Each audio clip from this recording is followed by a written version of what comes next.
It's Monday. I'm back. Hope you had a great weekend. Things are good. Things are good. Things are good here. Everything seems to be checking out. Hopefully, everything's actually working behind the scenes. Because if it's not, it gets weird. My name is Sean Shapiro. I'm a police officer with the Toronto Police Service. I talk about traffic safety, traffic law, and police stuff every single day, even on the weekends, even when I'm not working, all the time. Hard to believe, I know. It's true. And I hope you had a magical weekend. I really do.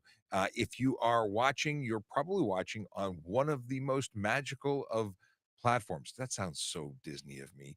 We're broadcasting on these here. That's because we are on TikTok, YouTube, Twitch, LinkedIn, Facebook, Instagram, Kick, and of course X, which used to be called Twitter, which I think everyone, I want to know how many times you actually call it X, because I would venture that you don't. I think you tweet, you don't X. I don't know. I'm saying things that are probably going to get me in trouble with Elon Musk. I'm just guessing. Uh, eh, then that's also because I just posted a video about Tesla, and I have no doubt that somebody will be upset. But that's just me doing what I do. If I'm not making somebody upset every single day, I'm not doing my job. I take the episodes once they're done here. I download them. I make sure that they are all copacetic, and then I put them back up into the cloud on Spotify. And then they get synced over to Apple Podcasts, podcasts, and a whole bunch of other platforms. So wherever you'd like to listen, if you can't stay and watch the video, by all means, go and subscribe, and you can get the after replay. And that way you can stay up to date with stuff and things without breaking any laws or wasting your data. Because why do you want to waste your data? You can synchronize it on your phone. It'll play it off the local memory. And, that's better. I think so. I mean, we'd much rather have you live and in person asking questions. Yeah. What else can I tell you about that? I listen to a lot of podcasts. Podcasts are good. We're doing this too many times with the button. I pressed the button too many times. We are going to talk about Vision Zero Enforcement Unit because I want to get that out of the way before it goes too far into the episode and it just doesn't feel right anymore. Vision Zero, if you didn't already know, is a magical group of officers that are focused on changing driver behavior. That's right. They go out and they look for the people that are breaking the rules, and they adjust the behavior by way of issuing tickets. Sometimes they arrest people. What can I say? They do a lot of different things. They are multi-talented. And what is their focus? Well, they look for people who are making choices in the big four realm. Yeah, we're talking about people who choose to speed, drive aggressively, drive distracted, or drive impaired. And those are the offenses that we know lead to serious injury and death on our roads more often than not. They're the reason we focus our efforts there. People often ask, why aren't we focusing our efforts on bicycles that don't stop at stop signs? We do what we can there, but we have to focus on the big stuff, the stuff that is most dangerous. And yeah, I was going to make a comment, but I've chosen not to. I am self-editing right here to avoid getting myself in trouble. Not that it happens often. Anyway, Vision Zero officers are focused on 32 Division and 41 Division today. Those are the neighborhoods of Downsview, Willowdale, Newton Brook, Bathurst Manor, Dorset Park, Kennedy Park, Birchcliff, Cliffside, neighborhoods where real people live, work, and play and deserve to be safe. It's just what it is. And why do we announce it every single day? Well, we do that because we want to let the people who live, work, and play there know that we're there working to make the roads safer for them. And the people who are passing through, they may or may not know that we're there until they get a ticket. It is ridiculous as to how many people are out there breaking the rules. Like truly, truly, truly wild. If I spend 5 minutes outside, I could easily find you 5 offenses being committed. So why do people choose to break the rules? It's a good question. Some people are entitled. Some people believe they are more important than everybody else, and they're wrong. It's all psychology stuff, and I'm not going to get into it because I really am not a psychologist. But it's them who think they're special. We don't. We give them the ticket just like anybody else, but we have to catch them, and that's part of the problem. We don't have enough officers on the road to catch everybody. It's just not possible. Statistically impossible. We don't have enough of us. So we go out and we do what we can, and we change some driver behavior, but we can't fix everybody at once. I wish we could. Maybe that will change if we get automated enforcement on every road. maybe if you got a ticket every time you went above the speed limit, you would stop going above the speed limit. And people say, well, that's just, a money grab. But who's the one speeding? It's an easy way. If that were to be a 1 kilometer and one and done, or zero tolerance, there'd be an easy way to avoid it. You just don't speed. But no one seems to like that answer. I get it. I did not intend to press that button. It was an accidental button pressing. But you know what? Uh, Anonymous says, I don't think traffic law is always about safety. A Sikh headdress with a GoPro is legal, but a helmet with a GoPro is not legal. Which one is safer? Well, that's calling upon, and this is out of order. I didn't intend to choose that in this order. I wanted to say hello to some people first. There is an exemption for religious purposes for members of the Sikh faith to wear its turban instead of a helmet. And I know it's not safe, but there is an exemption there. It's being provided by government. It's not for me to argue. I will tell you it's not as safe. I think if safety was your priority, it wouldn't be permitted. But you'd also be excluding a group of people that, by following their faith, would be excluded from motorcycling. And that is not only a magical, fantastic, my favorite way to travel, but it's also a lower cost way of getting around. And we're excluding them because of their faith, because they cannot participate, because they can't wear a helmet over a turban. I get it. And I don't get it all at the same time. Because you're right, safety should be first. But if safety's first and we then alienate people because of it, it's not because I want, to avoid messing my hair or I like the wind in my face. There's a thing going on, and it's outside of safety. Okay. Chase says, good morrow, Sean. Hope you and your family are keeping well. They are. Thank you very much. Last week of school for many kids. That means summer break is happening. And that also means that we're going to be seeing very different patterns on the roadway. Fewer, buses to school just aren't going to be happening. It's going to be buses to camp, different timings, different patterns, more people at different times. Like, just things will be different. So we'll talk about camping and or summer camp schedules and things to be on the lookout for. But there's gonna be a lot of kids that aren't in camp, which means they're gonna be wandering around the streets like zombies. Maybe, I don't know. Everyone likes a zombie, but we'll talk about that next week.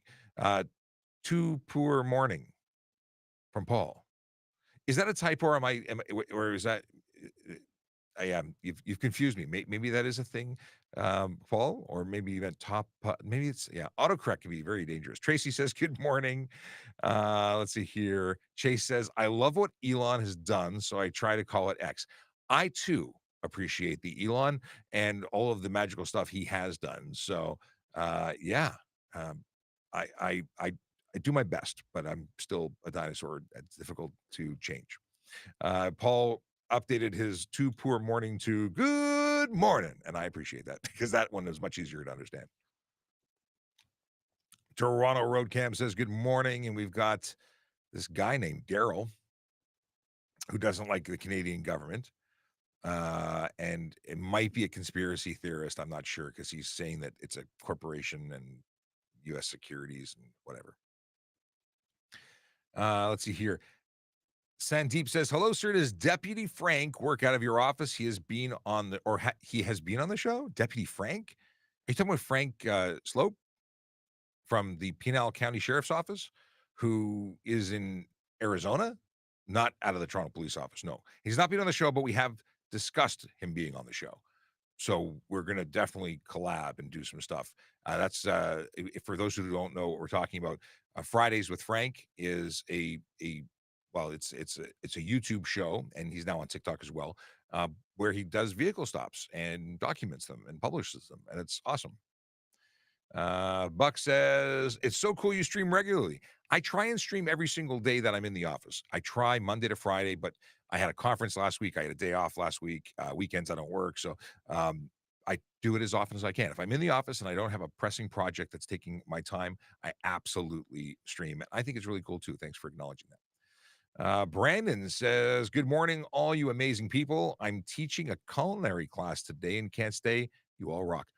We've talked about this before, haven't we? What exactly is the culinary class that you're teaching? Because the last one sounded interesting, if I remember correctly, and I need to cook more. My brother was in town. I actually had no part in this, but the kids made lasagna and ice cream and what else? And they made French toast and pancakes. And I'm not a kitchen person. I barbecue and I make eggs. That's what I got. Dobson says hi, hello back. Let's see here. We talked about anonymous already. Here we go. A stop here on red sign means that you need to stop, then you can turn right on red, correct. So the stop here on red is generally for the awkward, alternate, strange, unique designed intersections, offset intersections where it would be obvious isn't obvious. So they make it obvious with a sign to assist you. Once you've come to the complete stop, assuming there is no prohibition, there's no sign prohibiting a right turn on red, then you would be able to make a right turn on red. You'd be able to proceed and make your right turn as it was safe to do so. Um, yeah, you're not incorrect. You are absolutely correct. Important influencer. I love when people have names that identify themselves as important, even though if nobody else thinks so. They've labeled our show as propaganda. No, but they're entitled to their opinion. They're wrong. This is a show that's for you. If you've got questions you want answers to, you ask them, I answer them, and that's it. And if you don't like my answer, you want to get it checked out somewhere else, go look it up. I'm not making things up and creating things that you can't find. I'm talking about real laws and real stuff in real cities in real life. And they're using one word to bash and try and delegitimize. Delegitimize? Making up new words. Okay. Can you throw a service plate on a dirt bike on the road? If not, how are mechanics supposed to test them at speed? That's a very good question which I don't have an answer. I don't know how you would test a dirt bike on the road. Why would you test it on the road? It doesn't need a road test. It needs an off-road test. But I don't have an answer for you. You're the best. Chase is the best at getting the questions that I have no idea how to answer. I've actually got on my to-do list still the question from last week that you asked. But yeah, the deal is that road tests, I would assume they'd be doing it on private property where they connect it to a dyno or they take it off road and test it with an off-road track. I just don't know. But it's a really good question. Let's see here. We got Tim Shallow says, good morning, Sean. And let's see here. Why is using a paper map legal, but an electronic map illegal? Well, Hogtown boy, I'm glad you asked.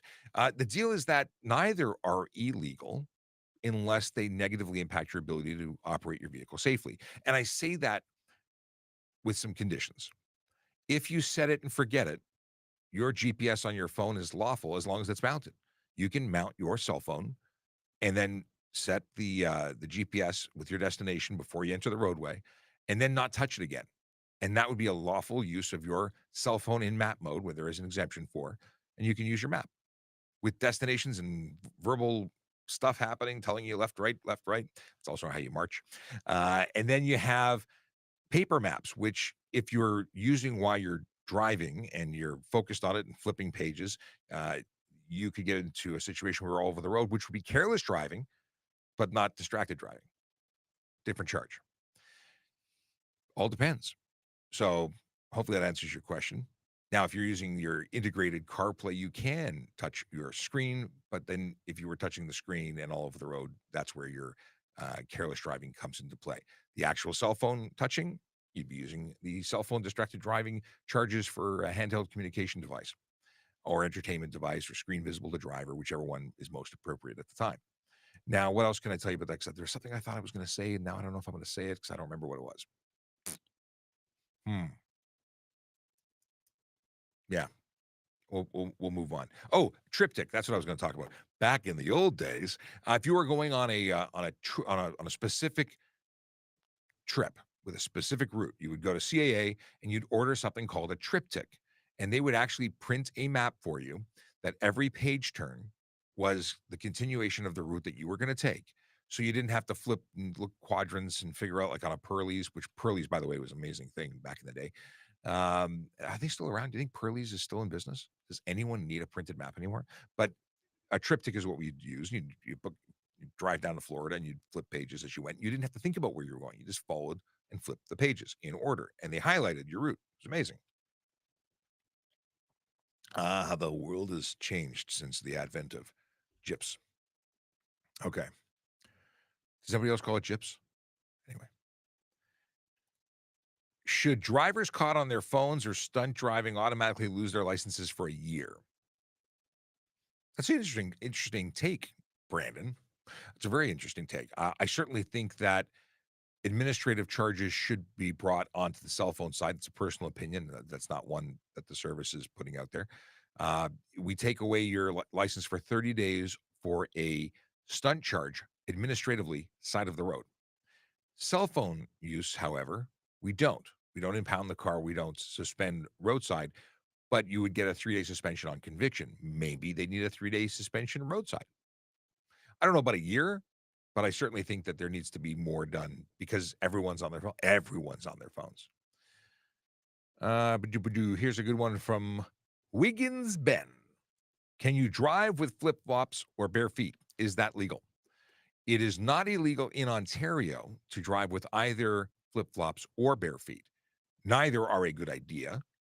Neither are the safest option, but they're not illegal. Now, other jurisdictions may have different laws, and people are always mind blown that things aren't the same everywhere. I know things get different in different places. Provincial law, state law, federal law, different stuff.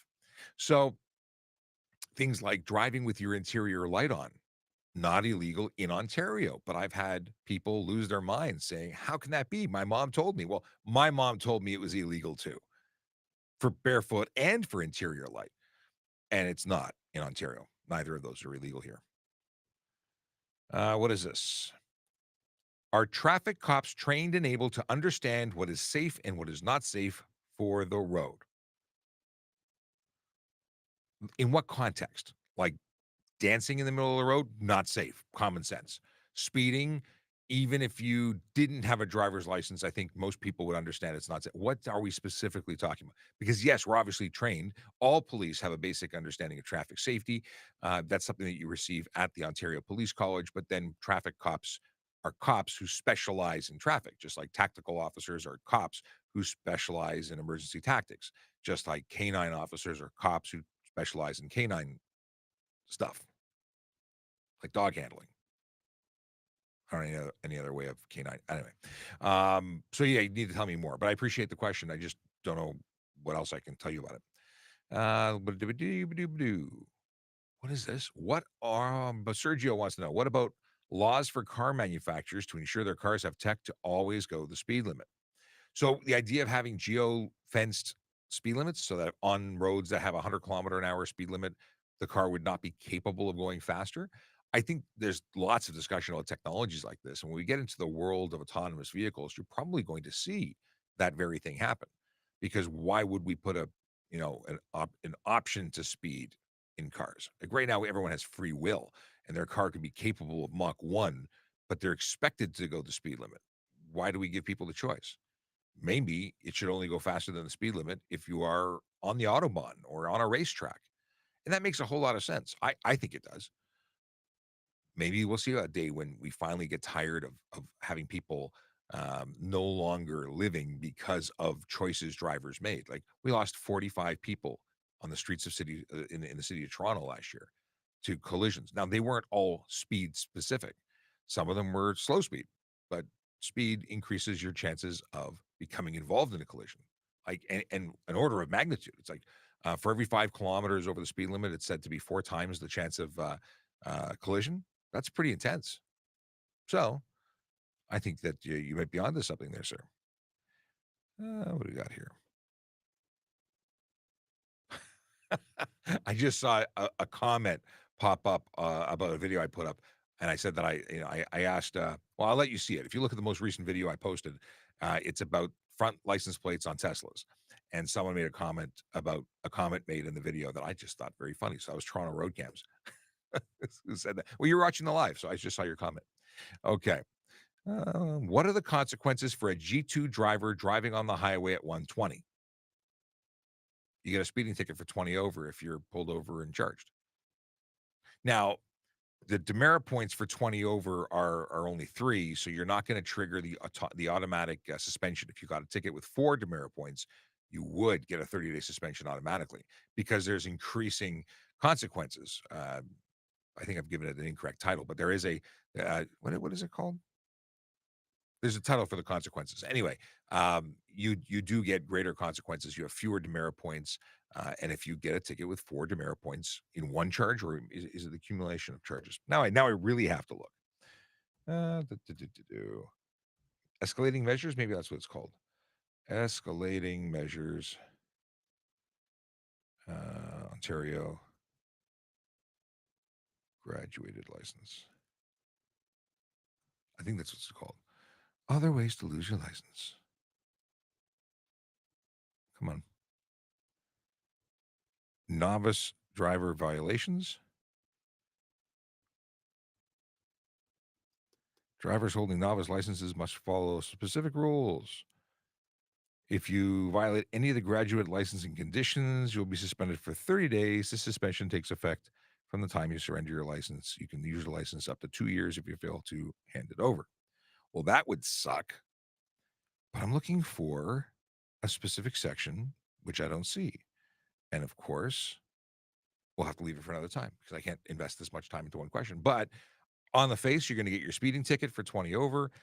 And if you do accumulate a certain number of points, you are going to trigger suspension, even if it is, a number of small tickets. Anyway, just a reminder to please start your questions with the letter Q so I can identify it as a question rather than general chat conversation. Scott Swain says, good morning. Hope you had a great weekend or a good weekend. I had a wet weekend. It was a very wet weekend. In fact, funny story, went out with a buddy of mine and our kids, and we had some amazing wings at an amazing place. If you're watching from the amazing place, I enjoyed the wings and the poutine that isn't poutine at the start. Possibly the best poutine that isn't poutine in the business. But that's another story. We sat there and it was dry. We were talking about taking the kids to the park.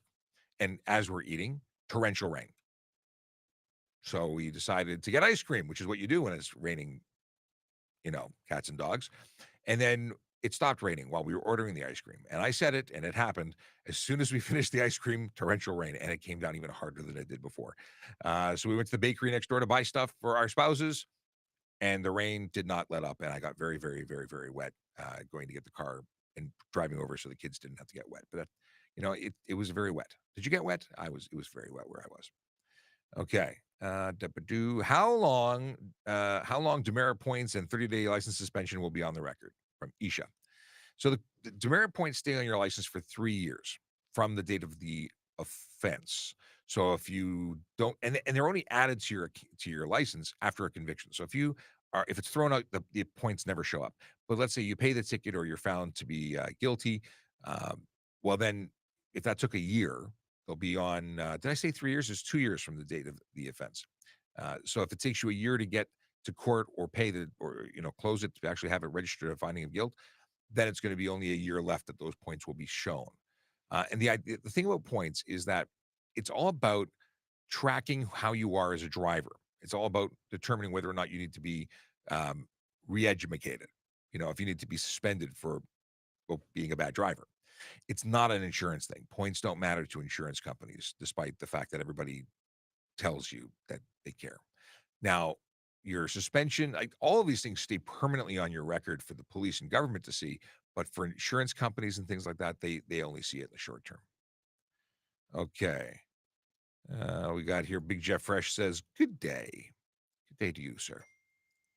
What just binged? Oh. I got a message asking me if I could take a call, but I cannot. So just give me 1 second to say I'll be available after 11:30.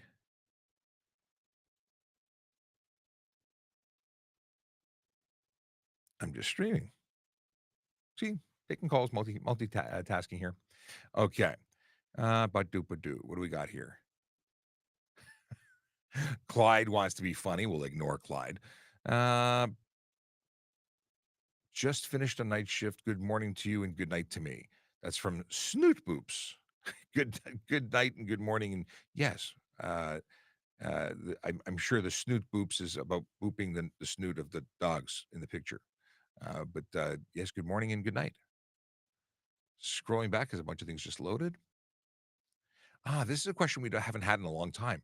Is it illegal to keep your trailer hitch on your vehicle when not in use? Uh, it's not illegal. No, you can have it there. Your shins will not appreciate it when you walk into it. And in fact, if you were to become involved in a collision with the ball hitch on, you may do more damage to your vehicle than you may thought. It transfers the impact instead of it letting the bumper absorb it. It's going to transfer it right to the frame, and it could bend the frame. It could cause more damage. And could it cause issues with insurance companies? Possible. Yeah. Let's see here. We got TJ says, I'm from the UK and dedicated to become a police officer in Canada. Is it possible? It is possible.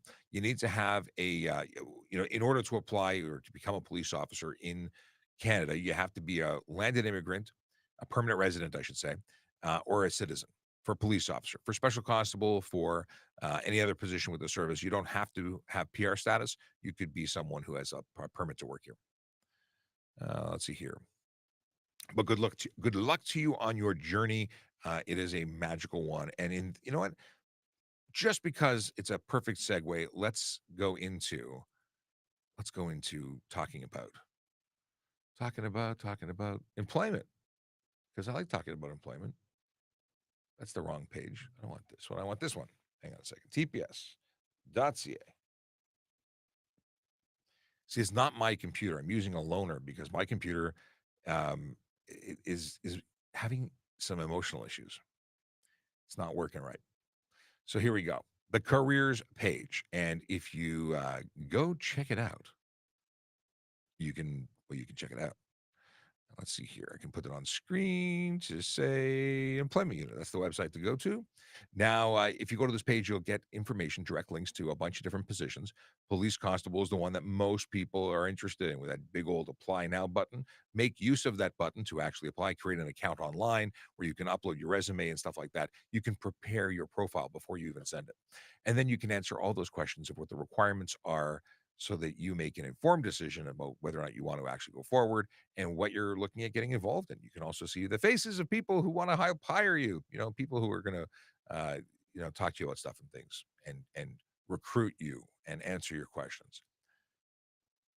Same, but different. I do it about traffic. They don't do it exactly the way I do it. Let's look at civilian roles. This is if you want to work for the service, but it may not be a uniform role that you're looking for. I love looking to see what kind of positions we currently have available, and we have 5 of them. Payroll coordinator is the first. Temporary admin clerk, parking enforcement officer, communications operator, and developer in the digital team. I see that auxiliary appears to have closed. Auxiliary was the volunteer program that I started with. That's how I got involved with the Toronto Police Service. Best way to volunteer in your community, whether it's with Toronto Police or if you live in a different community. Auxiliary policing is amazing. It's truly amazing, especially if you want to get on. It gives you an idea of what it feels like to be in uniform. And I mean that from the perspective of how people treat you when you put on a police uniform. Maybe it's a good thing, maybe it's not a good thing, but you'll never know until you try. And if you're, lets you dip your toe into the water, as get a taste of it, without having, actually being a police officer. Yeah. So parking enforcement officer, great opportunity. They are the unsung heroes of the city. They ticket people who park in places they're not supposed to park, and people say, those horrible people who gave me a parking ticket. And to that I say, the people who make sure that the city can keep moving, because if you didn't have them, there'd be no consequences, and then people would just leave their cars willy-nilly everywhere, and then no one would get anywhere. They really don't get the appropriate praise and thanks. So on behalf of the city of Toronto and all people who drive, I thank you for stopping people from leaving their cars everywhere. It would be gross. Okay. What do I got here? What do I got here? I flagged something, but it was the same question I already had spoken to. Michael just noticed the time, so it came in late. He messaged at 10:13, mind you, which means we're about 17 minutes behind schedule. We're not behind schedule. We're on schedule. There's a delay from when you ask questions till I see them, because I'm answering other questions. It takes some time. Joseph Newman wants to know, is it? Yeah, Joseph Newman. Is there law as to how far it can stick out when not in use? I think we're still talking about trailer hitches. I really hope we are. So the deal is, how far out your trailer hitch can stick. I'm not aware of any specific distance. I mean, it's the trailer ball. Obviously, there's distances when you need to flag something. I don't think we're going to be getting into that kind of distance when you're talking about a standard tongue and receiver. Chase says, "Woohoo! Frank collab." Yeah, I thought I told you about that because Chase suggested it at one point. I think Chase, you sent me the link to his account, which is how I knew that he was on the platform. Okay, I'm flagging a dad joke from Michael. Carter says you would need a huge trailer hitch to even pick up any attention. I think you're right. Okay. What would happen if someone was caught driving a rental car at the age of 17 with a G2? Well, if you have a G2 and you're lawfully in position, here's the thing. If you're a licensed driver in a car that is insured, you're legally permitted to drive it. It's not against the law.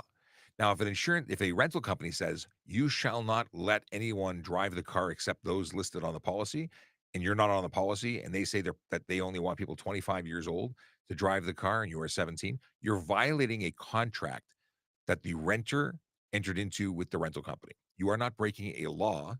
You are breaking a rule imposed by way of contract to the renter, which means the person who rented it can get into some deep doo-doo and charged all sorts of money and possibly have to pay all sorts of not like for instance not getting covered under their insurance. You crash it, now they owe $50,000 for the car. And that's because you did something that was not so smart. And they allowed it, which makes them responsible. Unless you took it without permission, which makes you eligible for criminal charges for taking a vehicle without consent. So it could go downhill really quick. But the actual act of driving it, lawful if you're a licensed driver, even a G2. What is the punishment for driving without insurance? Yeah, that one is not a good thing. This one shocks people. The fine for a first-time conviction is $5,000 to $25,000. It's a range. It depends on the situation. Depends on what the justice of the peace, the court determines is an appropriate fine. But in addition to that fine, they can choose to either, well, they can give you up to 6 months in jail. Truly, they can give you the fine or the jail or both. Up to them. I imagine that doesn't sound like a lot of fun. I don't think it would be fun. And you're also responsible financially for whatever you do whilst driving that motor vehicle if it's uninsured. So, yeah, you hurt someone, you might be paying for it because they can sue you. And that could be the whole rest of your life kind of paying it. Like I know somebody growing up who was the victim of fraud and they were being sold insurance cards that weren't insurance cards. They were just nice looking paper that said insurance on them. And the person selling them took full payment for insurance and then they had no insurance on the vehicles. And that person ended up getting into a collision. And I think they ended up having to pay $200,000 as a result of a settlement because as much as they had received a fraudulent thing, it didn't stop them from being responsible for the collision that they caused. So, bad day at the office. What is this? I have a small plastic battery fan clipped to the bar thing up by my driver's window. Is that okay? Mark, if it doesn't block your view, I see no reason why a small plastic battery fan clipped to the bar would cause an issue. But without seeing it, I wouldn't be able to give you a true opinion. Just if it's a tiny little thing that's outside of your field of view, you should be fine. Okay. Can you pass on a double yellow line?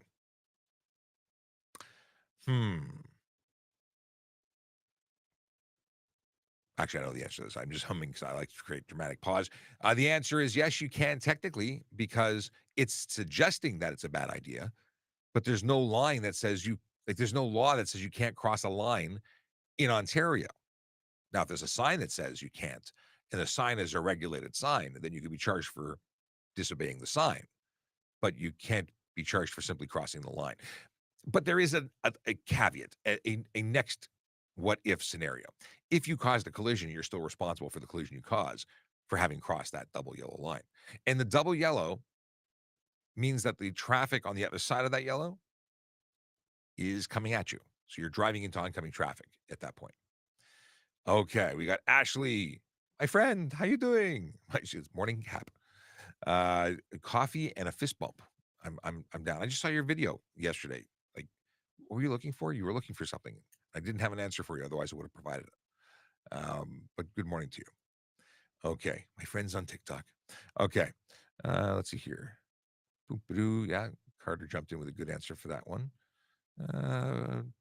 Boom, boom, boom. Woodell Engineering, how you doing?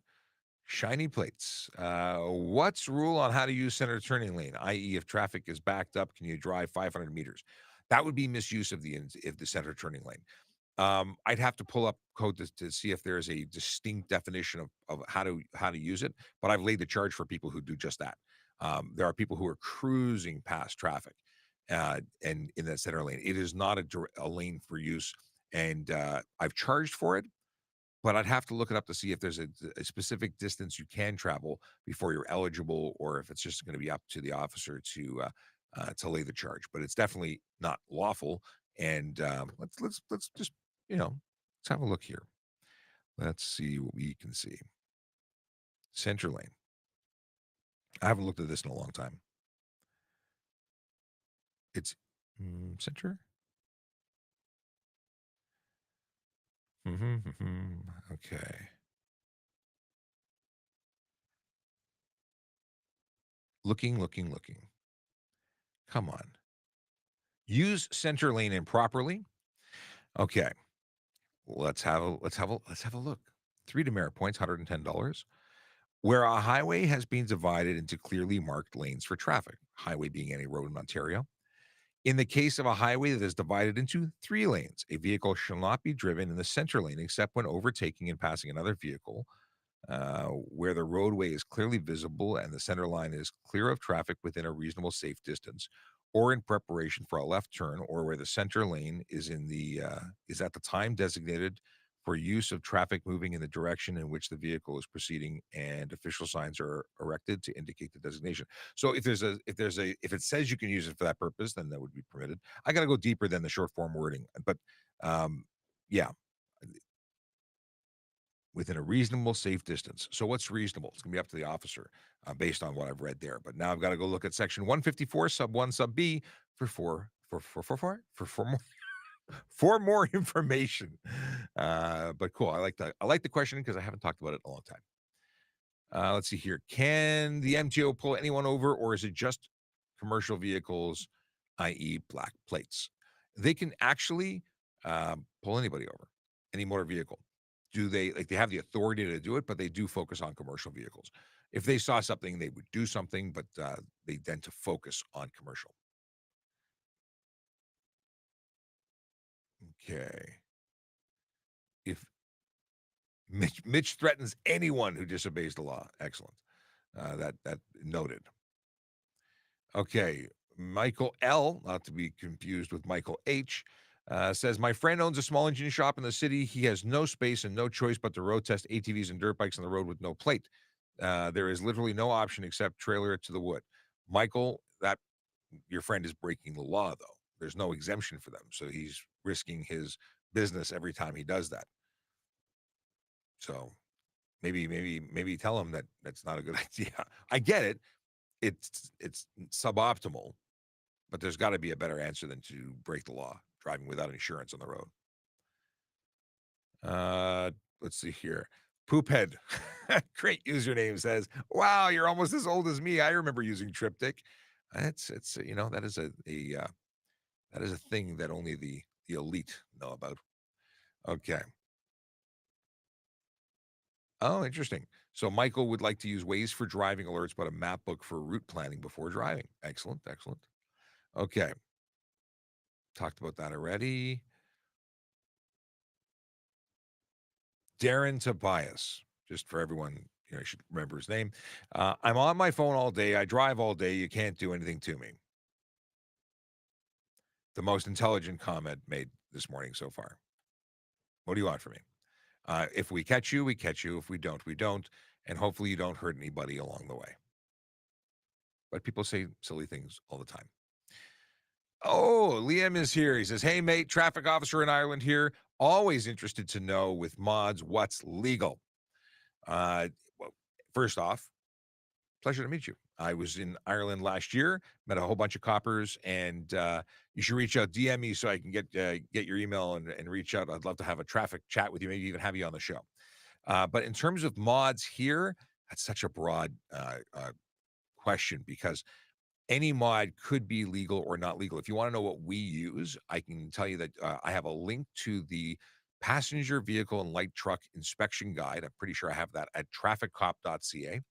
And if you go there, you can download the PDF and peruse what is covered and what is permissible um, in Ontario. Where is my track? Here we go.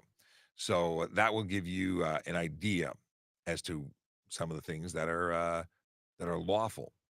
Uh, Obviously, if you can't certify it, that becomes unsafe.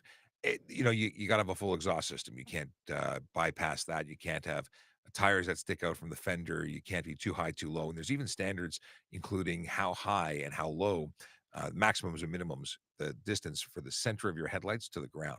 So lots of great information there. But love to have a chat with you anytime. Let me know. Okay. Bacon wants to know if you have empty alcohol containers in the car, can you be charged? Because they return them. If there's no alcohol, there's no alcohol. If there's anything in there, like just a drop, then technically it would be a violation. Way to put it would be in the trunk.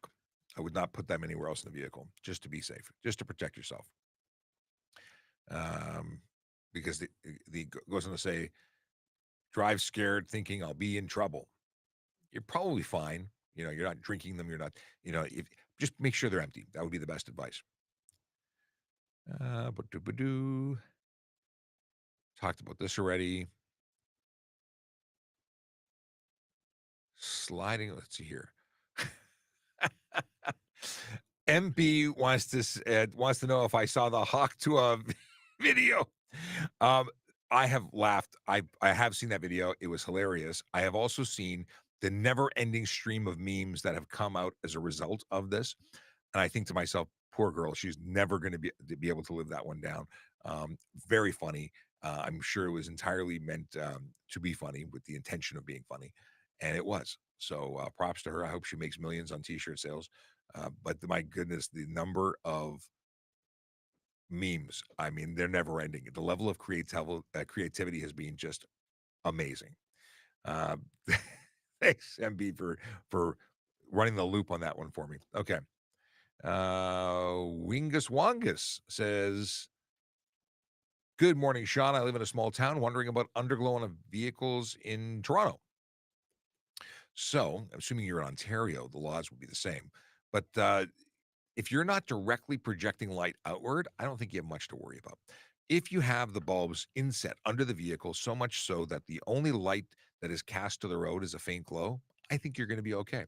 Now, you want to avoid red, green, and blue because those are restricted colors, but I would never write someone a ticket for that if you couldn't see the bulbs because there's no specific law about underglow. What there is are laws that are specific to projecting light forward and reverse. You cannot project anything other than white or yellow to the front and nothing other than yellow or red to the rear. So if you had purple, purple's a bad one because often, police lights in the States, you get the blend of red and blue, which make purple. So maybe it's not an issue because you're not going to have that blend. If you had amber, well, you can see that from the front or the back, and that's safe because it's a permitted color. Um, so really not an issue. If you had green, you can't have that to the front. Maybe not such. Anyway, what I'm trying to say is, if you had a light that was projecting other than the color you're allowed to project, so green you can't project forward or back, that would be a ticket. That's where I'm going with this. Okay. What else can I tell you? Sergeant Campbell would write you a ticket if you saw the light because he says, if I see the light, it's being projected at me. I disagree because I think there's a directionality of color or light. If I point to that wall and it reflects off the wall, I'm not projecting at you, I'm projecting it at the wall. So I think you'd have a defense. But hey, he and I agree to disagree on this particular topic. Okay. Upcoming traffic signing? Upcoming traffic sign to turn left, so I decided to turn right and then headed straight. Okay. Thank you, Judy. Chase says escalating penalties. Did I have it right? Was that right when I said it earlier? I think I said escalating penalties. Maybe I said escalating consequences. Anyway, I don't remember what I said, and I'll have to review it later. Morning. Oh, Niha, how you doing? Morning. Been a long time. I got my full G. Congratulations, Niha, who I guess we first met at Humber, uh, when I was doing. Or was it? No, was it at Humber or was it at the other one, which escapes my. Because I did a campus tour at one point. We did a different day at different colleges. Now I can't remember the name of the college. Centennial. Was it at Centennial or was it at Humber? In any case, I'm so happy for you to get your full G. You being involved in the show for so long. It's awesome. So you're another graduate. Okay. Um, any Oh, no wants to know. Are there any modified exhausts legal in Ontario, even if they pass emission and noise regulations? So you can have modified as long as they pass the regulations.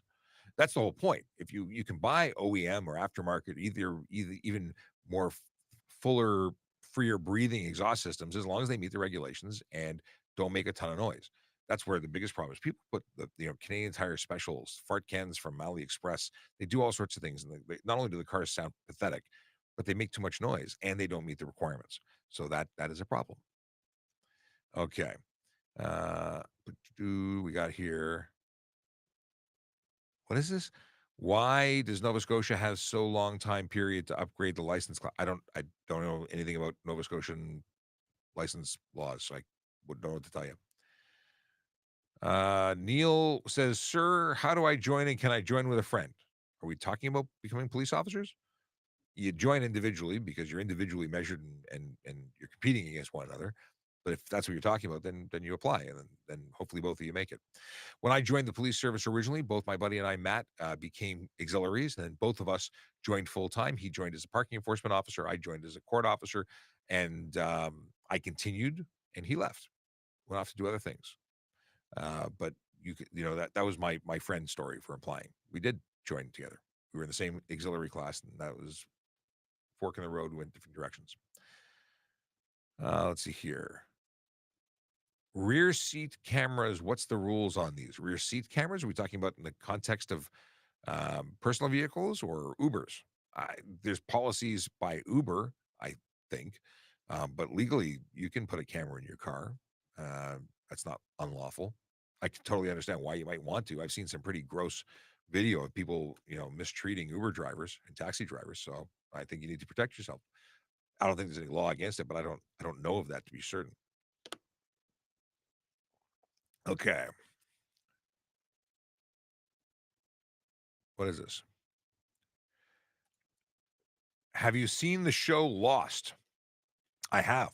I loved the show Lost. It was a fantastic show. Was disappointed how they ended the show because I thought the ending sucked. But I was like absolutely captivated by that show for the longest of times.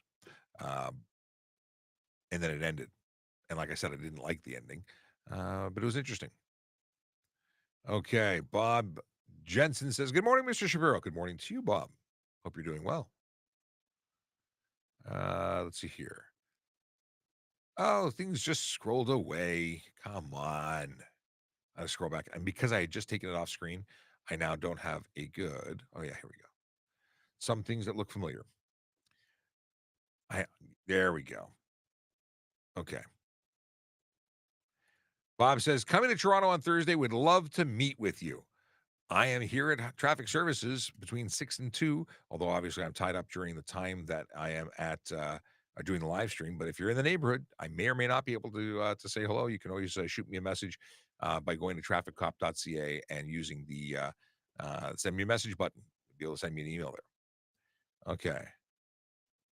To stop the people speeding, the manufacturer should put limit at 110 or 120 in the car. I don't disagree. I don't think there's any reason we need a car that goes faster than that. I mean, I appreciate that cars can, and there's cars that are really fast and amazing, but allowing them to travel at those speeds is irresponsible. Is careless driving a life-changing charge? No. It's a wallet-altering, insurance-altering charge. Um, I mean, it could change your life to have more expensive insurance as a result of a careless driving charge, but is that the end of your life because you got charged with careless driving? No. And very often people go to court for careless driving and plead it down to a lesser offense, which is an option. If you've been charged, you may want to look at two things. One, go to TrafficCop.ca and check out the Guide to Defendants in POA court. It's a document that explains the court process. And if you really want, talk to a lot of lawyers or like traffic agents, lawyers or paralegals. They will likely give you a phone call or quick evaluation meeting, either at no charge or a low charge, and see if they can do something for you. And if you talk to a prosecutor, like, if you just got the ticket and you haven't responded yet, go have a meeting with a it's called a first appearance with the prosecutor. And if you go to that, you have an opportunity to see if they'll do anything. If they offer you a good deal at the first appearance, you can choose to take it or say, I still want to go have a trial, at which point you can go try your luck at a trial. You have that right. You can also go and say, I'm totally responsible for what I did, but I'd like to plead guilty to a lesser included offense. So people who like careless driving tends to be this catch-all the charge that everyone lays. So you rear end someone, and yes, it was careless and without due care and control, or care and attention, I should say, and you rear ended somebody, but really it may have just been followed too close. So it's possible that they could plead it down, plead guilty to a lesser offense of follow too close, which has fewer points and fewer dollars associated with it. But at the end of the day, it's up to the courts. But you can ask. And I think it's a very different approach than saying, I'm not guilty, even though you probably might be. We don't usually charge people who aren't guilty. Just saying. Robert Collins, 4478 says, Morning, Sean. Morning, Robert. How are you? Just a reminder to everybody else in the room that if you start with the letter Q, it will mark that it's a question, and I will know it is a question. Thus, I can read fewer things and get through this list faster. But when there's no Q, I have to read through everything and ignore things and continue with others. Does careless driving ruin my chance of being a cop in the future? No, it does not. 6 demerit points, which come and go. So if you were to get more than 6 demerit points, you can't apply with 6 demerit points or more than 6 demerit points. And if you have a pattern of really bad driving, well, that could really hurt your chances. Like, why would we give you a responsibility to enforce laws that you don't respect? But if you got a ticket and had one conviction or a couple of things happen and you learned from them and they were dated because you changed your wicked ways and started driving more safely and appropriately, these things happen. Most people in their starting their life as a new driver tend to make mistakes, and it's understandable. It's if you continue to make those mistakes throughout your life, you're not learning from your mistakes, and then there's a problem. Oh, M says, I've listened in a few times. I just wanted to say thank you for your service. Well, thank you very much, M. I appreciate the appreciation.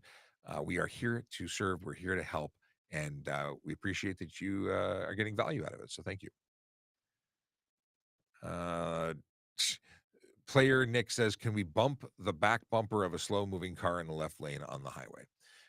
That's not allowed. No. Not only could you create a catastrophic incident, we'd probably find reasons. Well, it's not even find reasons. That's a pretty good reason to pull you over, investigate, and possibly arrest you. Don't make contact with another vehicle. If my car is parked and ice falls down from my apartment roof, owner of building responsible. Mm, that's a civil dispute. You could probably sue for it. I don't think you're going to get very far. It's going to be one of those acts of God. I don't think that they're going to be responsible. I don't know. I'm not a lawyer, and I don't deal with anything like this. But I'm pretty sure from my personal life that that wouldn't be covered by anything other than your insurance. Okay. Boom, boom, boom. What is this? We talked about that. We talked about this. How about communications officer? This is like, well, we were just around the time we were talking about employment opportunities. I believe the opportunity for communications has closed, but they do come up again. So check out the website and monitor it regularly. They were taking applications for communications operators who also are the unsung heroes of the city of Toronto, who take your calls for 911 and assistance and then dispatch police officers. Well, two different sides of the house, but they rotate between responsibilities, call taker and dispatcher. In any case, they are very talented people who really tell us where to go, literally. They're amazing. And Lifestyle Change says, yep, auxiliary is the best because it is the best. You're absolutely right. I definitely support volunteerism. Okay. Eric Hall says, I have a question. I occasionally have answers. But you have to ask the question. Well, another one, because that was a statement, not a question. What is the law on tints on windows, including the rear windshield? So the law is simple. There is, well, it's not that simple. Okay. Windshield, nothing allowed. Windows left and right of the driver, maximum 30% for certification. But if it is darker or so dark that it obscures the interior of your motor vehicle because of a color coating or a reflective coating, we can't see inside, it's eligible for a $110 ticket. If it's more than 30%, it's considered unsafe motor vehicle and your vehicle can be, well, your plates can be seized. Now, the windows in the rear passenger seat, the window and the rear windshield can be as dark as you want. There is one caveat. You must have the ability of seeing the rear of the vehicle. And that can be the side mirrors. Excuse me. Clear view to the rear. So where some people have been ticketed for having a dark rear window, as long as they have side mirrors, that would be an inappropriate charge. So you can see, you have to be able to see. Clear view to the rear. Hopefully that answers your question. I've got a number of videos on the channel dealing with tint. So you can go to the FAQ playlist and you can pull up those videos. All right. If you're driving a vehicle without a safety, what happens? If the vehicle was considered fit and it's insured and you've got a plate on it, then you should be okay. If your vehicle is not considered safe, it's not fit, it's unfit status, that's a big problem. An unsafe motor vehicle charge is going to be getting you into loads of trouble. Let me scroll back here because things just moved in. Just to let you know, it's only a few minutes to 11. And once the 11 o'clock bell rings, I normally, well, that would be an absolute falsehood if I said that I normally end the show at 11. I tend to stop taking new questions after 11. So if you have a question that's registered in the next couple of minutes, I will do my very best to answer it. If it is a question that comes in after 11 o'clock, you'll have to come back tomorrow and ask it again because I will not be able to be here all afternoon because that's the problem with this show. It's an amazing show. But people show up at 11:01 and go, but I have a question. You got to be here at 10 o'clock to ask a question because we do this and then we do other things. Okay. Scrolling. Jay-Z says, hi, I got an unnecessary noise ticket, but the car is stock and it wasn't on race mode. So the deal is that if you got an unnecessary noise charge, chances are you were doing something to generate more noise than was necessary to operate your vehicle safely. If you're just driving at 2,000 RPM, just, you know, doing the speed limit, you probably weren't creating noise. But if you were revving it up there, you were likely creating noise. Now, if you can go you have the ability to challenge that in court if you really believe that it's not eligible. But I can give a ticket to a Honda Civic that's stock because it's driving around at 9,000 RPMs, just revving it for no reason. That's unnecessary noise. The officer is going to have to articulate what that unnecessary noise was. Now, it could also be from your stereo, your horn, any noise coming off your vehicle, not just your exhaust. Okay.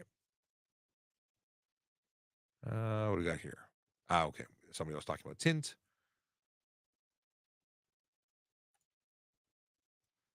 Hey, mate, traffic officer here in Ireland. We were talking about that earlier.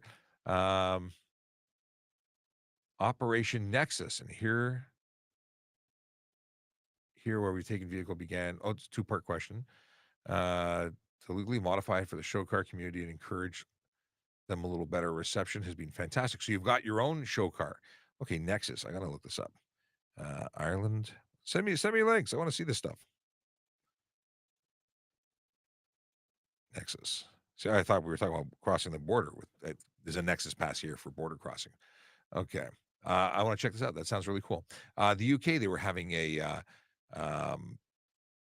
have a copper on TikTok who's been modifying cars for ages with the community. So that's really cool. One of my friends here, he's a copper. He and his partner created a drag car that it's done up as a police car. Looks like a Mustang, but it has a different power plant underneath the hood, and it is pretty impressive, and that's for right track racing, and it's strictly a track car. Okay. Irfan Sheikh says, if you have been charged with careless driving, can your case be dropped in court? Anything could be dropped in court. It's all about whether or not they can establish or and convict you. Like they have to have sufficient evidence to convict. If you can challenge that and produce sufficient evidence not to convict, then that would go in your favor. On a motorcycle, is it safer? Oh, let's take this as a statement. James says, on a motorcycle, is safer to have a loud exhaust.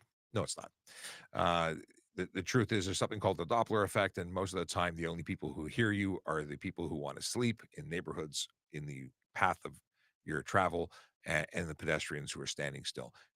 People in cars are probably not hearing you at all, despite the fact that everyone uses the excuse of loud pipes save lives. It's baloney, and the Doppler effect supports my statement.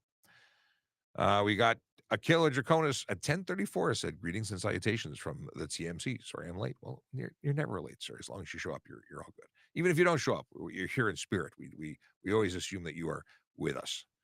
The force is with us, and so are you. Okay. Uh Daryl Liar? I don't dare. I can't pronounce your name. Hi. Hi back. Is it okay that I have two huge turbos sticking out of my hood? I don't know, because I don't know what that means. Are you porting?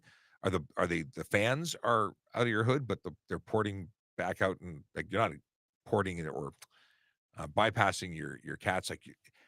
I am not a mechanic. It is clear I'm not a mechanic. If you are not dumping those into the air, then you might be fine. I don't know. If the gases that are coming out of those are not going into your engine, but instead are releasing into the atmosphere, then you're in violation of some pretty heavy tickets and eligible for some pretty heavy tickets. Can you be ticketed for speeding in a private parking lot? You can be ticketed for stunt driving in a private parking lot. You can be ticketed for dangerous driving, which is a criminal offense in a private parking lot. But for speed alone, no. Unless, well, at 150, if you were doing 150 and clocked as such on private property, it would be stunt driving. But I'd be making arguments that you're criminally responsible for dangerous driving well before you're hitting 150 in a private lot. But no, speeding, no. Well, unless TTC or Metrolinx, they have acts that govern their property. They could probably lay a charge there. That's my understanding. Whatever happened to truck drivers sticking to the right lanes and only pulling out to pass? Good question. Under the HTA, the left two lanes are actually not permitted to have commercial vehicles in them. Is it enforced? There's a whole bunch of stuff that isn't regularly enforced that should be. Is it a problem? Sure it is. I don't work the highways. I would likely be pulling these those vehicles over because I'm that guy. Let's see here. Scrolling. JV says, Serge, you go on the field too. I love your job. I don't go on the road because I was injured in a motorcycle collision, so I'm no longer capable of going on the road. I miss it terribly. I wish I could. If I was capable of patrolling, I'd be doing a Fridays with Frank version in Toronto, where I'd be pulling people over and doing what I do now on the road. But because I can't go on the road, I don't go on the road, and I'm in the office talking to you this way. I do a lot of other things, but working as a uniformed police officer on the street is no longer one of them. It's unfortunate because I miss that work. Someone makes a turn onto a two-lane road onto far lane. Are they responsible for collisions? So before the collision occurs, when you make a left or right turn, when you make a turn of any kind, you're responsible for going into the appropriate lane when you make that turn. Otherwise, it's considered an improper turn. So you'd be charged with a $110 fine for making proper turn. Now, if you actually caused a collision as a result of it, you'd also be charged for the collision because you were going into a place you weren't supposed to be. You were the catalyst in that collision. Uh, Boom, boom, boom. Can you drive a private A-class motorhome without air brake endorsement with a regular GM? Air brakes, you have to have the endorsement. Would you require a motorhome or special license? A-class. So if you're talking about motorhomes like the giant coach buses, you need the air brake endorsement, which is not hard to get, but you need to get that. And then your GM, I think, will cover you. I don't understand why. Like I would never want to drive one of those. They're just enormous. We're talking about the big full size coach or Winnebagos. If they're classified as a motorhome, my understanding is they are covered under the G license. Um, Even buses that are converted to motorhomes, like I've seen the long school bus conversions. They're not buses anymore when they're converted to become motorhome status, and then you can drive them with a G. Let's see here. I noticed some cars from different ethical group have pictures of guns. Oh, you're saying ethnic group, not ethical group. But there's I don't understand why people are putting AK-47s on their thing. I don't know if it's a gang thing. I don't know what it is. Whatever it is, it's a little bit concerning. Why are you like? It's some strange flex to put an AK-47 on your personal vehicle and drive it around the streets of Toronto. Just, just saying. But I don't know what the meaning is. Maybe somebody here does, and they could let me know. Can I drive with a cop radar? And if not, what is the charge? A cop radar, the radar we use is for measuring other vehicles, and it's not unlawful to do that. You can measure the speeds of other vehicles. You cannot you cannot have a device that prevents us from reading your vehicle. So if you have a radar detector that notifies people when we are measuring your speed, that's illegal. $170 fine. I keep confusing that 170 or 180. Why? I don't talk about it regularly enough to remember. Let's see here. Radar 170. I was right. 170. Yeah, $170 to 3 demerit points. Okay. Dad joke. Oh, very good. I'll flag that for a little bit. Uh Keep Loki 187 says I'm from New Zealand. What is classed as a center lane? Here it's the middle lane. Center lane, middle lane, same thing. But we're talking about in a three in a north south center turn lane. That's what we're talking about. Or we're talking about at 10:38. If I run from the wee woos, how many points? The wee woos would actually start looking at criminal charges for you. Mind you, it depends on the thing. If you just failed to stop police, let's see here. Boop, boop, boop.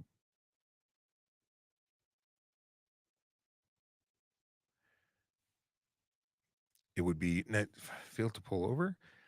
Huh. That's emergency vehicles. So you're running at this point. Yeah, you're looking at criminal stuff. Tomahawk Tossin wants to know why indecent exposure is allowed during June, but no other month. And I know where you're going with this. He's talking about pride parades and why is public nudity permitted? And I believe that a lot of it has to do with the fact that you need to have approval to lay that charge on an individual basis. I don't think that it's not my department. I'm a traffic guy. I'm in a state of traffic, but I think you need to have Solicitor General approval to lay that charge. Okay. What is the tint policy in Ontario? Well, there's tint law for what is safe and what is not safe. And what is not safe is when you can't see and when you can't see in. So 30% light blockage windows left and right of the driver, that's unsafe. If it's any more than that, we'd take your plates. Your vehicle would be no longer permitted to operate on the road. Windshields can't have any tint unless the vehicle was manufactured before 2017. So 2016 and older, you can have a 3-inch tint strip across the top, but that's it. That's all. Angie says, I've seen pictures of guns, handguns, and pictures of man holding guns on side of car. Is this legal? Pictures of guns, handguns, and pictures. There's nothing against the law with having a picture of a gun. I mean, is it? I don't know the context of what you're suggesting, but just a picture of a gun, like we talked about earlier. Excuse me. What is my opinion of left lane campers on the highway? My personal opinion is that if they're doing the speed limit, they're doing the right thing. If they're speeding, they're breaking the law. But I also acknowledge that the dumb speeder is going to pass them on the right and cause a collision potentially. So that means the person who's doing the lawful thing should also stay to the right and allow the dumb speeder to go faster. And I say dumb because it's a reference to the Flintstones. You know, the Martian. Hello, dum-dums. You know, don't you remember this? Flintstones. Anyway.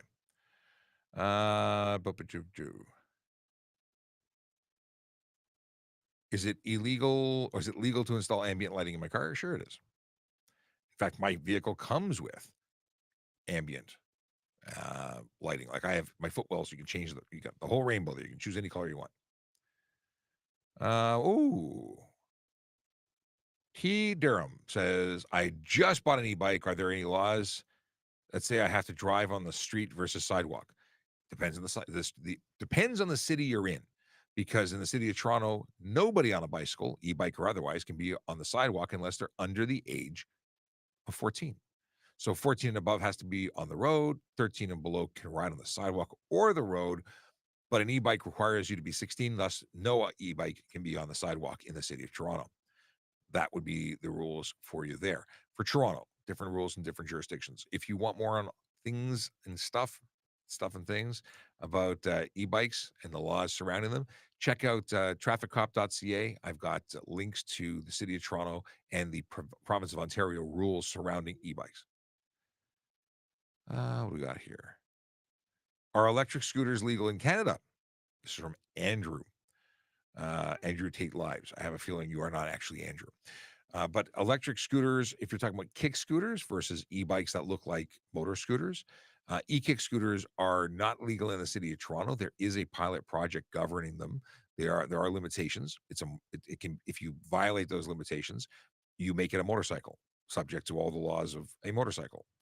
And people don't like the whole requiring insurance with major fines. So make sure you're following the rules if you have one, and don't bring it to Toronto. What is this? On a motorcycle, we talked about this. If it's safer to have loud, obnoxious pipes, it's not. And in the city of Toronto's bylaws, if you create more than 92 decibels at idle or more than 96 decibels at anything other than idle, you're looking at a $500 bylaw fine here in Toronto. Are gel blasters allowed? And I don't know what a gel blaster is. Have I ever issued a ticket to a blue plate Tesla in the HOV lane? I don't generally enforce the HOV lane because I don't go on the road anymore, and I don't police the 400 series highways, which is the HOV lane. Truly, yeah, we don't really have a blue plate issue in Toronto because we don't have an HOV lane in the city. We have diamond lanes, which may allow people. I don't think they have exemptions for electric vehicles, but if they did, it would be based on green plate, and then I would ticket a Tesla operator with a blue plate. Just for anyone who's going, what the hell is he talking about? A green plate is what gives authority to be in an HOV lane. HOV lanes are on 400 series highways and other Ontario roads, but I think it's primarily 400 series. In any case, the permission to use the green or the HOV lane without having two people in the vehicle, two passengers, driver and passenger, two people. Well, for electric vehicles, there's an exemption. If you have a green plate, you can go solo. However, if you get a custom plate, you get a blue plate because they don't make custom green plates, at which point you lose your authority to be in the lane. And that bothers people. I don't know why. I mean, I do know why. They should make custom green plates, but they don't. What do we got here? Upcoming traffic signing to turn left, heads right.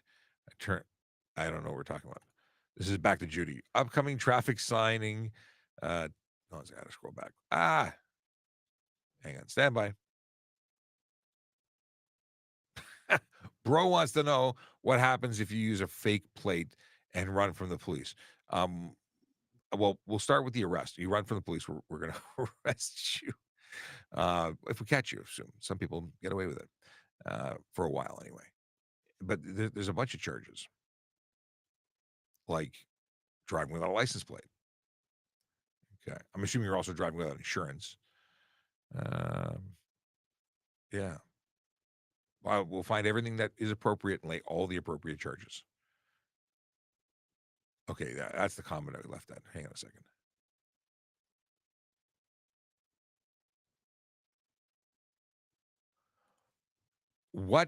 How do you personally feel about the risk to reward ratio of chasing a motorcycle at high speeds? I don't like the idea of high speed chases at all. I think we should be able to use grappling hooks, lasers, and missiles to deal with the people who run from the police. There should be no, like, we worry about the greater public. I don't have any love for the person who's running from police. I'm assuming they're criminals, and I would treat them as criminals. They're putting everybody at risk when they run. And they should lose everything. I think we should take everything they own if we catch them. There's no way. These people are absolutely disgusting if they run from police or if they have vehicles with no plates. Now, do I like the idea of putting other people's lives at risk and my career at risk? No, I don't. But there has to be something done to change how we respond to them, because what's happening right now is not working. They're running with no license plates, no insurance, maybe no license. Maybe they have guns on them. They're bad people. And anyone who wants to defend someone who is, breaking the law like that, you don't get a vote because you're defending criminals. It's not just violators at this point. I consider them absolute criminals. Okay. That's how I feel. All right. We were talking about James talking back and forth, blasters, lane splitting. CJ wants to know lane splitting while on a motorcycle in heavy traffic with respectable and safe manner. It's not legal. So whether it be careless driving, stunt driving, or criminal dangerous driving, not lawful. There's no specific lane splitting law, but you say respectful and safe. That's up for discussion. Generally speaking, I'm less concerned with someone who's doing walking speed in traffic or moving in at a stoplight to avoid being the last person in line. I think you could articulate it, and I could certainly appreciate and accept someone who was just trying not to be at the back of the pack. But if you're doing it to cut through traffic, you're not being respectful and safe, right? Like if you're just cutting through and being the first pack and doing it to get through traffic at high speed or higher speed, and then I would absolutely deal with it as unsafe. So it all depends. Even though I totally appreciate what it's like to have a vehicle that's getting very, very hot and is air cooled, I get it. Angie, what did Angie want to know? Oh no, Angie said something. What are we talking about? Okay. Oh, I see. They really long nickname wants to know why there's a concern about having guns in the car. It's not really a concern. It is a question as to what's going on there. Can undercovers in Alberta chase? I don't know what we're talking about in Alberta. Do you mean undercovers like they're 21 Jump Street undercover? Because then they're not chasing anybody. Or do you mean that they are undercovers like they're plainclothes vehicles? If they're a police car in plain clothes or a police car that's unmarked, chances are they can. I mean, chase is a funny word. Are we chasing or are we stopping somebody? Okay, probably not chasing. Oh. What if one of your license plates is out? No amount of WD-40 could unscrew it to fix it. As long as you have one in, I'm sure you're fine because you need to have a light on it that's a minimum uh, 3 lumens. I think it's 3 lumens. Is it 6 lumens? It's some number of lumens that's very low, under 10. In any case, 3 candela? Maybe it's 3 candela. But the deal is, I don't know how you'd be getting WD-40 into it, but yeah, you might want to look at taking it to your mechanic. I hate to say it, and getting it actually properly worked on. You might be able to with if you were disconnected your battery, you might be able to get in there with uh, you know brute forcing it, where you'd actually like crush the the bulb and then crush the housing and use some brute force. But I've been there with light bulbs before, not particularly the ones next to your license plate, but I've had to do some very strange things to get light bulbs out. Okay, we're getting closer. How long is the course to become a cop in Ontario? I think we're at the police college for 3 months, but then you do pre and post Elmer, so you're about 6 months before you're on the road, I think. And I say I think because I can't remember. And then it's a lifelong commitment to education because we continuously get training. Every year we're taking more courses. Throughout the year, we're taking courses online, in person. But the initial training before you do 10 weeks with a coach officer, I think it's 3 months. I wonder if I can look that up to actually get an accurate number for you.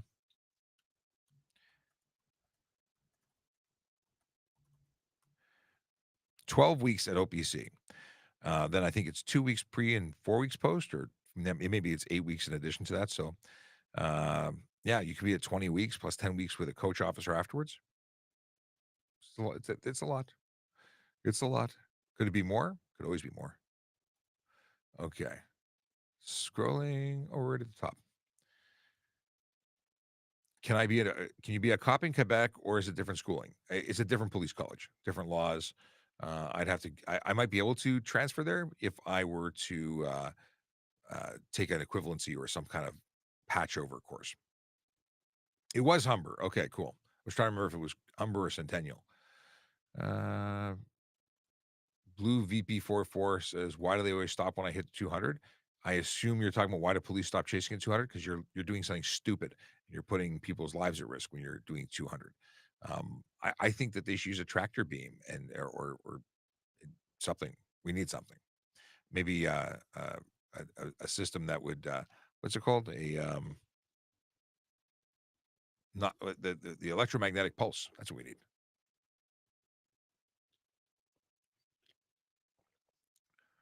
Angie keeps asking about stickers on cars. It's not against the law.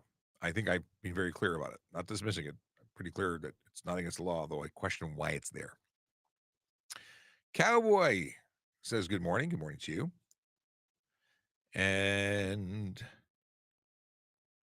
what if someone drive his friend car without ownership and license? You must have ownership and license. You need a license because you can't legally drive without it. You get charged 300 or 350 for driving without a license. The ownership, do you mean ownership or owner? Anyway, I think you're just possibly asking silly things. Can I use a photocopy of registration at a road stop? Yes, photocopy of both sides of an ownership document is lawful. You need to have your original driver's license and your original, or you can have either the original insurance document or an electronic proof is acceptable. Okay. I've seen a lot of tow trucks speeding and driving reckless on highways. Yeah, that happens a lot. When we catch them, we take care of it. We charge them appropriately. How's your day going, sir? How has your day been? It has been a great one so far. It's Monday, so it's less good than being at home. I like being at home. That's the whole weekend thing is good for, but certainly no issues. Karen says, my airbags went off in a minor accident, minimal damage. Transport Canada says they're not mandatory. Are you saying that you don't want to replace them? You can't remove them, but I don't believe there's any law saying you have to replace them. I would say that it definitely increases your chances of survival in a collision. Um, so I would get them replaced if your insurance is like the problem is that they could be $3,500 to replace, which means it could be worth more than your car, and it might be cheaper to buy a new car. So it really depends on your situation. But I don't think that you have to replace them if they've blown. Just there's a reason that they're there, and the next collision you might need them. Uh, I've almost got a jaywalking ticket in Toronto for crossing a closed street. Well, it's hard to get a jaywalking ticket because there is no ticket for jaywalking in Ontario. Crossing within 50 meters of a signalized intersection is a bylaw ticket, but not an HDA ticket. Where is it an HDA ticket? In any case, it's not jaywalking. There's no jaywalking ticket. What do we got here? Okay, we talked about that. Kate says, just because something is scary doesn't mean it's illegal. True. My backup camera I installed has a screen that goes over my rear view mirror. Is that allowed? Uh, yeah, I don't think there's any issue with it. Technically, it's a screen visible to driver, but it's not showing entertainment. It's showing the rear view of your plate. And I'm assuming it's only active while you're backing up. I can't see an issue, but I don't know. Is it obscuring do you still have a functional mirror or is it totally obscuring it? Hi, can you make a U-turn on an advanced green light? Depends. Is it safe to do so? Is there a clear view? Will it cause you to obstruct traffic? Like it depends. Chances are you're okay. Very often they will have signs that say U-turn allowed to absolutely erase doubt.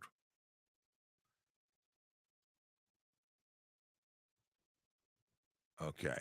Um, and then I'm just thinking of any other place. Like the only time that a U-turn is actually prohibited is if there's a sign that says no U-turn. If it's in front of a bridge, viaduct, railway crossing, tunnel, edge of or curve in the road where there's no visibility or crested grade. So I don't think there'd be any issue with that. But you know, use caution because you're always responsible for what happens next. Ziza. Question is it legal to have whips on handlebars and also attached to lowers on a motorcycle? If you're talking about tassels, I don't think there's anything unlawful. I've been hearing about people who are putting actual weapons that are detachable weapons for hitting people. That is a weapon, and I've heard of people being charged for that, but I don't have a lot of information on that. I've never seen them in person. I've only read about them. So I would avoid those. What's the general speed over 100? Sorry, what is the general speed people over on 110 kilometers an hour? Trying to decode are you saying what's the speed people do on the highway? I think most people are doing at least 20 over, which is unlawful and not permitted. That's why it's speeding. You'd be eligible for tickets. Do they get pulled over? I don't know. I don't know what the OPP does. I pull people over for 20 over. I pull people over for 15 over, or did when I was on the road. They asked. Justin qualified. He says, "What speed over 110 kilometers an hour?" So you guys pull people over there. So, yeah, 20 over is a reasonable. 20% over the limit is absolutely a reasonable speed to pull you over. 5 kilometers, I wouldn't bother with somebody for 5 kilometers over in a 100 or 110 zone. 120, I would. If we were in a 30 zone, 5 kilometers an hour, 10 kilometers an hour, I'm probably pulling you over. Okay. Okay. Why don't we talk about this? Angie got really upset. That's fine. Don't answer my question. I've spoken about Angie's question like 10 times. Not someone who's understanding that this is not, it takes a while until I get to the question. So it's not, I'm not like just waiting on Angie to respond.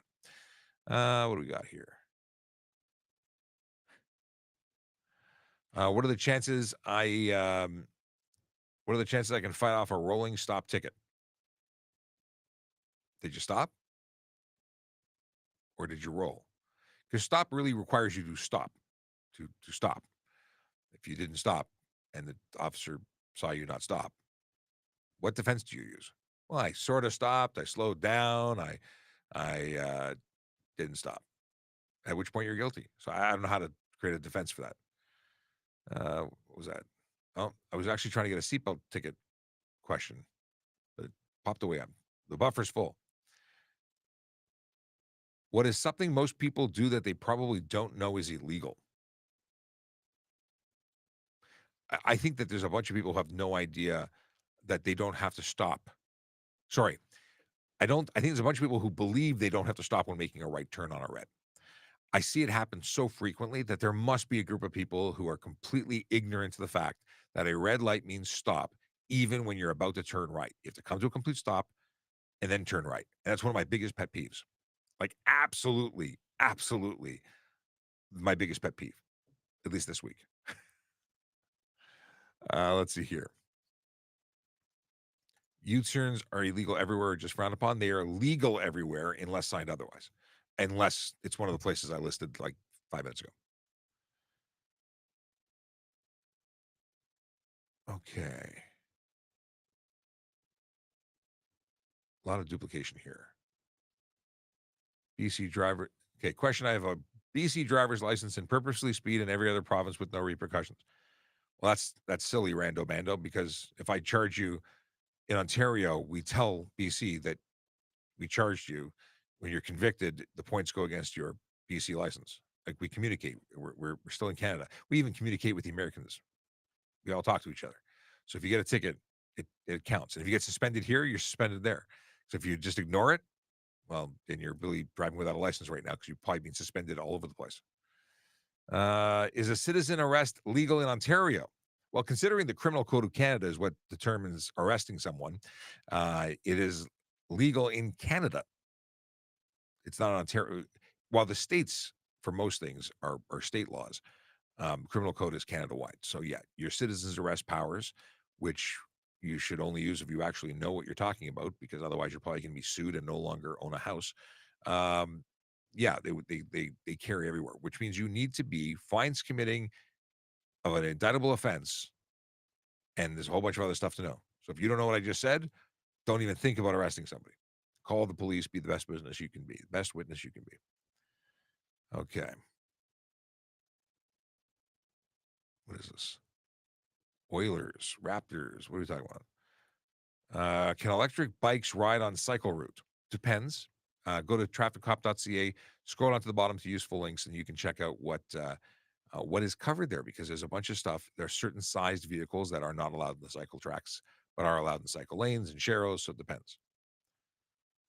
What is this?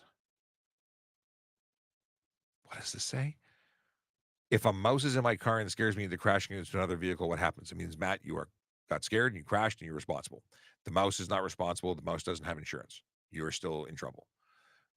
You might be able to articulate why you did it, but you're still responsible. Your insurance still covers, and yeah, you probably still get charged. Dun, dun, dun. To ask a question, you don't have to add the letter Q, but it certainly helps me identify it as a question. But I thank you, Zeza, for helping, for stepping in to help.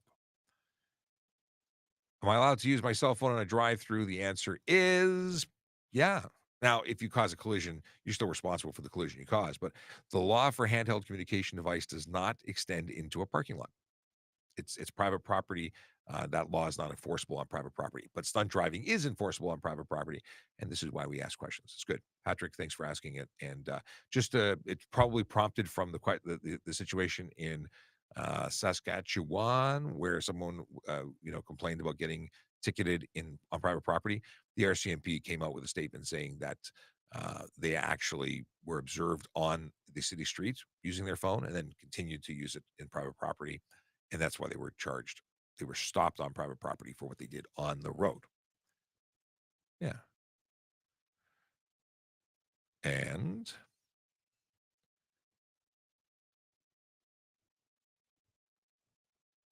why don't you read all questions? I do my best.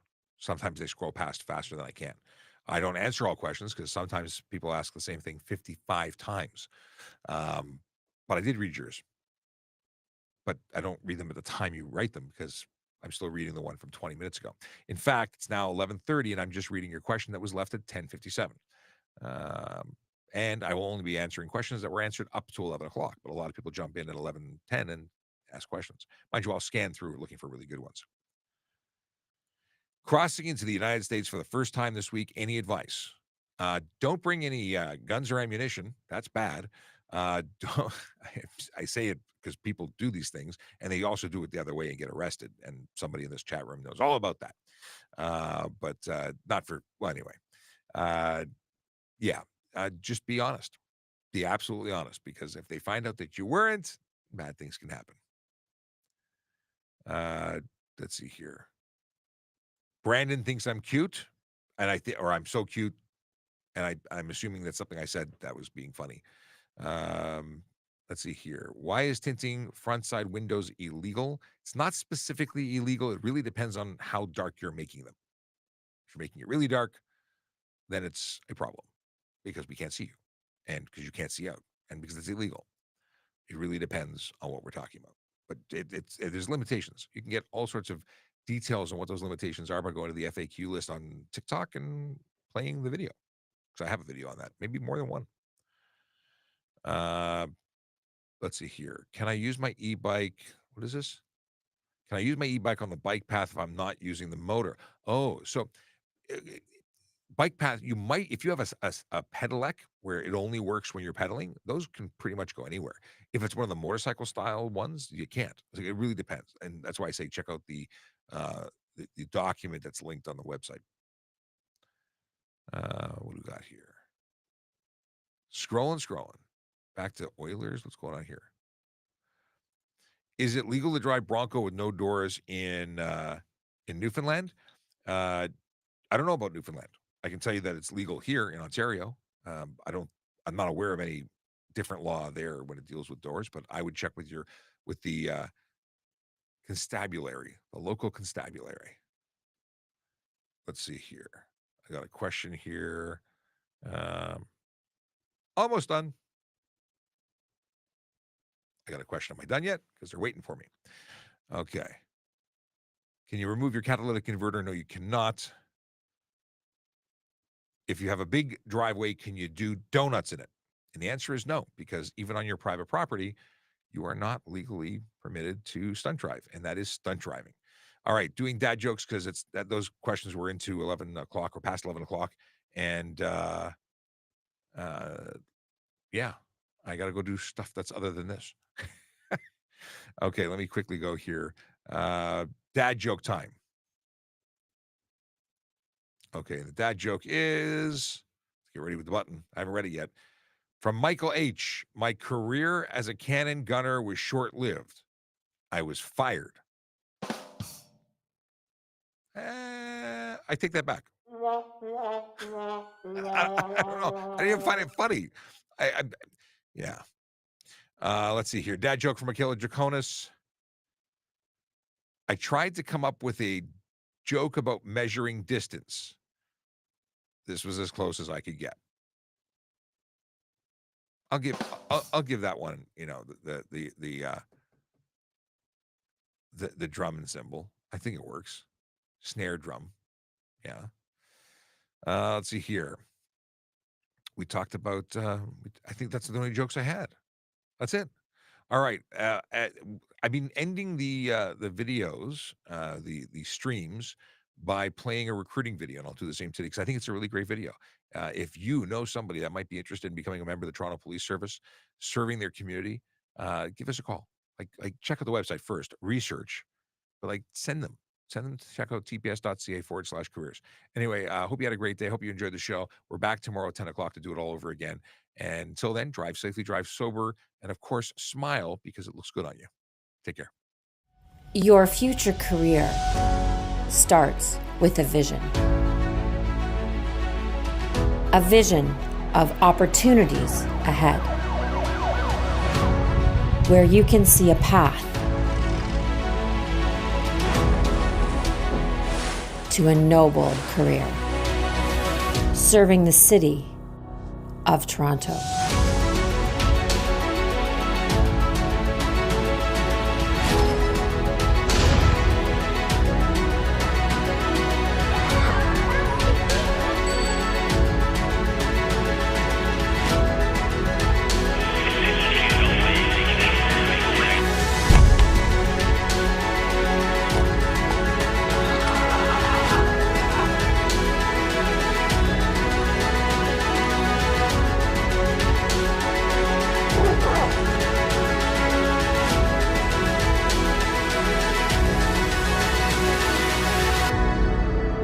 Where do you see yourself?